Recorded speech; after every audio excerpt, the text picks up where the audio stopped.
I love removal. Honestly, removal engines are probably one of the most fun things I can do in EDH, and I just want to share that fun with you guys.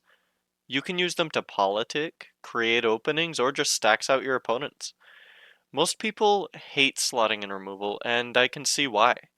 When you have three opponents, your Beast Within doesn't really do that much. Sure, it'll stop the big threat now, but what about the second biggest threat? Or your opponent's threats? What about that card that comes out next turn? Single target removal isn't nearly as effective in a 4-player format. This is where removal engines come into play. Removal engines are cards or synergies that allow you to remove permanents turn after turn, assuming it isn't disrupted. And these things are so fun. I've started building decks with 20 to 30 pieces of removal because they're so effective and powerful. I personally like one card removal engines as they let me throw them down and they accrue value without any additional input. No matter what strategy you're going for, if you dig deep enough, you'll likely be able to find some special sauce that helps you keep the opponents at bay turn after turn. One of my original decks that boasted removal engines was a Yorion Blink deck. I liked the idea of flickering Prison Realm effects to keep people's commanders off the table indefinitely while churning through my deck with various eggs. The deck was effective. Whether you played your stuff early or late, it all got swept up in the same engine. After I had to retire that deck, I found myself at a Giza and Geralf deck that looped Fleshbag Marauder like effects to keep people from having a board state while I slowly progressed my own. Recently, I've been going with more aggro slash mid-range nonsense. In my Urabrask the Hidden deck, I'm boasting 27 pieces of removal. Ramp hard early on, throw out Urabrask for haste, and to keep my opponents from having lots of blockers. Then throw out Drakuseth, Flame Blast Dragon, or Magmatic Force to both swing in and pressure life totals, and keep everyone's available blockers too low for comfort. Add in some special death touch, and suddenly your cards get superpowered and they turn into one-sided board wipes over and over again. These decks are brutal. It may take more mana and time to invest in getting these removal engines, but they more than make up for it with the sheer amount of pressure they provide by themselves. What is it like playing against these decks?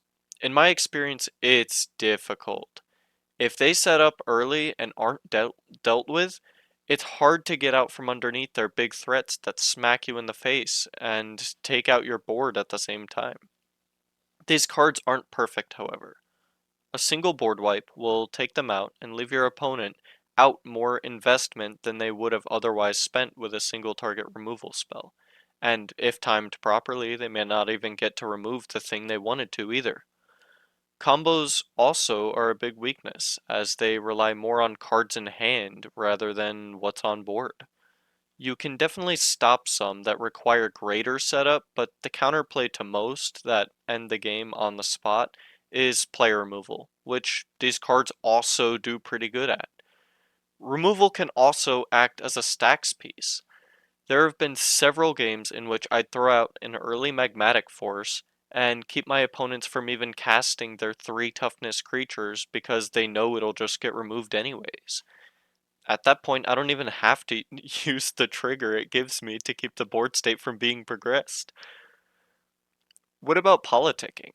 We've all heard the age-old, I won't remove that if you don't attack me with it. That doesn't get any less true. If anything, it's even more the case as you're allowed more opportunities within a game to allow your opponents to keep their scary things and weaponize them against your other opponents, all because they're acting under the threat of removal. And what about the lightning rod for removal that your own removal engines provide? As long as you have out that Sabo Tavak, your opponents don't get to play their commanders safely. This requires that they spend a removal spell to stop this threat, rather than the ones that actually let you end the game. No removal package should be all in on one thing or another, as each form of removal has its pros and cons. Instant speed removal stops things on other people's turns, which is great if there's uncertainty that you'd get to make it back to yours alive, but are inefficient at dealing with multiple threats. Board wipes are great one-time remedies that take everyone back to managed board states, but don't help with threats on future turns. And engines are great for removing a much larger quantity of permanents than single target removal, helps you bring the board state to a managed position like a board wipe, and can deal with threats that haven't been cast yet, but take increased synergy or investment to get set up and value out of. If you still aren't convinced on them, I want you to try out Blade Griff Prototype to start. It basically sticks around all games since everyone likes it around, has your opponents begging you to hit them with it, and helps remove some of the best things off your opponent's boards every combat. There's so many other fun ones out there to try, we just need to find them and put them to use. This has been what's allowed me to play more removal on a budget and keep up with higher power decks at my table. Hopefully this helps you guys too.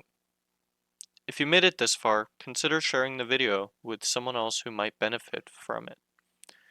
I'm putting a link to my Moxfield account in the description, along with a link to a list I've made of some cool removal pieces on a budget.